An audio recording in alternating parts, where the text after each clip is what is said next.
Saya waktu itu usaha untuk mengatasi kehidupan, modal 90.000.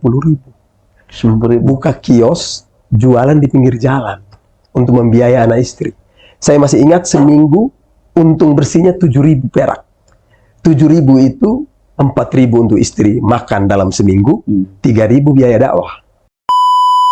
Assalamualaikum warahmatullahi wabarakatuh. Kembali lagi di channel Info Menarik. Pada video kali ini saya akan mereaction cerita dari Ustadz Arifudin Anwar, yang mana beliau ini dulunya sebagai orang non-muslim, lalu pindah agama Islam, kemudian beliau mendalami ajaran Islam, dan sekarang menjadi ustadz. Bagaimanakah kisah beliau selanjutnya? Kita simak videonya sampai selesai.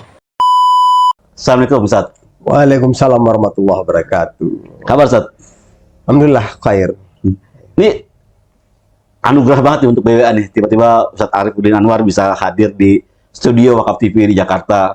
Nah, ini momen yang akan kita manfaatkan gimana caranya biar sahabat wakaf tahu bahwa wakaf yang telah diberikan kepada BWA itu ketika untuk proyek di Indonesia Timur dengan segala pengalaman Ustadz. Mungkin nanti Ustadz bisa cerita, tapi sekarang ceritakan dulu, Ustadz tuh siapa sih awalnya gitu? Kenapa bisa gabung di BWA? Tafadhol Ustadz. Saya sebenarnya kelahiran tahun 67. 67. Waktu masih kecil saya beragama Kristen Katolik karena mama saya dari marga Kerajaan Katolik Larantuka. Ustadz ini mualaf nih? Iya, jadi sukunya itu suku Da Silva, mama saya itu. Suku Da Silva Ya, itu asli embel-embel Portugal ya. Wih. Asli Larantuka sana, tapi Larantuka. karena memang itu kerajaan yang dibentuk oleh Portugis, kerajaan Katolik. Nah, sedangkan ayah saya itu dari keturunan delegasi Kesultanan Ternate di era tahun 1500-an untuk mengejar Portugis. Jadi ini sebenarnya perlawanan ini. Iya. Jadi Ustadz Arifudin Anwar ini kelahiran tahun 67 ya guys. Pada saat masih kecil beliau ini beragama Kristen Katolik. Tapi akhirnya berjodoh. Iya, bersama Bapak cinta. dan mama melahirkan saya. Gitu. Jadi sejak kecil saya sampai usia SMP awal itu saya masih Katolik. Ya. Dari SD sampai SMP itu awal, Katolik. SMP awal aja. SMP awal. Ya, Oke. kemudian nanti kelas 1 itu saya sudah kebetulan terjadi bencana di daerah mama, Apa tuh kenapa? bencana banjir bandang tahun. Sampai Ebit membuat lagu itu, tanyalah pada rumput yang bergoyang. Beneran itu? Itu lagu itu.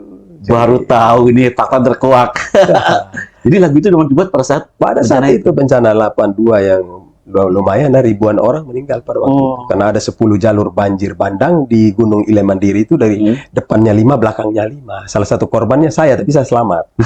Maka orang tua bapak saya menjemput untuk dengan alasan ngungsi. Nah, di sanalah saya pertama kali berjumpa dengan keluarga bapak. Yang namanya kita selama ini ditinggal bagi anak yatim, ketika berjumpa dengan keluarga bapak yang penuh kasih sayang, ya secara psikologi saya maulah ikut. Ya. Enggak, berarti pada saat lahir Bapak udah Ya nggak ada. sebenarnya saya enggak, bapak masih hidup, tapi pisah dengan mama gara-gara mungkin pemahaman keagamaan dan nyampe-nyampe lah. Ya. Memang sudah Islam tapi mungkin tidak sampai-sampai. Ya.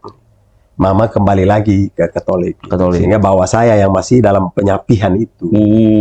Sehingga saya diasuh sampai besar. Bapak saya kan masih segan bertemu dengan keluarga mama. Akhirnya saya dikristenkan sementara oleh keluarga mama. Dengan harapan nanti besar baru memilih sendiri. Maka waktu itu saya cita-citanya sekolah di seminari jadi pastor. Ini yang menarik guys, bahwa Ustadz Arifudin Anwar ini beliau dulunya ingin bercita-cita menjadi pastor. Cita-cita yang menjadi pastor? Iya, karena waktu itu orang keluarga mama berkehendak seperti itu. Mungkin satu sisi supaya saya jangan balik lagi lah. Iya. Tahu-tahu terjadi banjir.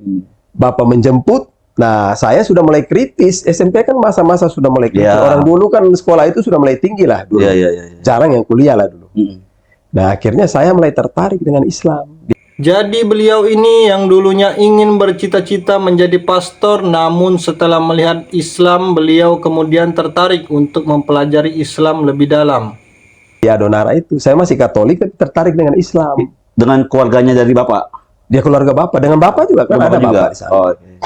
Jadi saya tertarik dengan Islam, salah satunya Al-Quran. Kenapa Al-Quran bisa dilagukan? Dan saya kan penyanyi cilik dulu. biasa nyanyi di gereja, nyanyi di acara-acara Kristen apa gitu. Oh gitu. Iya. Jadi saya sangat menyukai seni suara. Ketika saya dengar ini sebuah kitab suci bisa dilakukan, unik banget. Saya baru dengar itu. Akhirnya saya tertarik dengan Islam ini. Tapi saya masih nyimpan gitu. Nggak terus terang Ya, terus terang, lama-lama saya bilang sama bapak, sebaiknya saya sekolah aja SMP di daerah-daerah Muslim, jangan di daerah mama saya. Supaya di sana saya bisa belajar Islam. Dan seterusnya, ternyata saya bisa belajar Islam, saya bisa disunahkan pada waktu usia SMP itu. Terus saya berpikir, wah ini saya harus belajar agama yang lebih intens. Sebaiknya saya masuk pesantren. Masya Allah, tabarakallah, memang semua kehendak atas izin Allah Subhanahu wa Ta'ala, yang mana beliau Ustadz Arifudin ini dengan ketertarikannya dengan Islam membuat beliau sampai masuk pesantren untuk mendalami ajaran Islam. Maka pada waktu itu ditunjuklah pesantren Islam Al-Mu'min itu. Setelah lulus SMP atau selulus SMP. lulus SMP masuk pesantren. Masuk pesantren, rencana awalnya di Gontor, tapi akhirnya jatuhnya di Ngeruki. Oh, Ustaz pantesan hari ini tuh datang ke BW Pusat karena dari Ngeruki itu ya? Apanya? Ada acara di sana? Kapan? Hari ini? Enggak, kemarin lagi sebelum sini. Enggak. Saya kemarin itu ada magang anak-anak santri saya di Madura. Anak santri dari Adonara. Flores ya, Adonara dari pesantren saya, magang di peternakan sapi Madura selama 1 bulan. Jadi saya hadir untuk acara penutupan. Berapa muridnya? Yang hadir 6 orang. 6 orang ikut magang di sana. Masya Allah. Sama 1 ustadz. Gitu Pak. Sebagai seorang mualaf, berarti mualaf itu tahun berapa tuh? Tahun 80 lah. 80. Ya. Ya. Ketika nggak ada ini, ada apa hambatankah ketika menjadi seorang mualaf? Sebenarnya hambatan dari keluarga mama. Keluarga mama Saja karena mereka tidak Mama masih ada sekarang? Udah meninggal. Karena mereka yang memelihara saya dari kecil, harapannya kan pasti loyal dengan mereka. Tahu-tahu saya ikut jejak bapak. Tapi mereka bisa diredamkan oleh pastornya. Ya. Kata pastor, kebetulan pastor itu orang Adonara. Beliau berkata pada keluarga mama, ini putra Adonara, anak sulung. Saya juga orang Adonara. Secara budaya, anak laki pertama itu penerus suku di sana. Jadi sebaiknya dia harus pulang, ikut bapaknya. Oh itu. Itu kata pastor, namanya Pastor Paulus II waktu itu. Urusan agama mi belakangan saja. Nanti anak sudah dewasa dia yang milih lah. Ya. Kata pastor begitu. Jadi budayanya yang dikedepankan. Ya sementara memang kalau kita tahu lah Kesultanan Tidore ya. Ilmu agama Islamnya kan luar biasa gitu kan. Jadi antum terbentuk ketika SMP itu udah mulai dapatkan ilmu agama Islam dari desa-desa yang Muslim. Belajar, tapi belum banyak juga. Hanya saya berpikir kalau cuma pengetahuan saya sebatas menerapkan tanpa ilmu, itu saya tidak kuat. Manakala menghadapi keluarga mama yang notabene tinggal di kota dan dari kalangan intelektual. Sehingga saya berpikir harus sekolah agama di pesantren. Waktu itu kan zamannya keren loh pesantren itu. Iya. Jadi saya masuk di Ngeruki. Itu di kota? Ya Solo kan. Solo ya. Oh mungkin Solo kan. Jadi walaupun di pedesaan tapi Solo Pak. Ya jadilah akhirnya bukan jadi pastor tapi jadi dai. Jadi dai, Masya Allah. Nah, berarti 3 tahun di Solo ya? 4 tahun. Ketika lulus dari pesantren, balik ke Adonara? Belum, pengabdian 1 tahun jadi 5 tahun.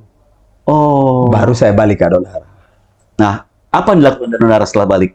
Pertama kali apa? Karena ketika saya menginjakan kaki di Ngeruki, saya langsung menanamkan niat saya. Datang, belajar, pulang mengajarkan umat saya. Masya Allah. Maka saya kembali, mulai dari diri sendiri.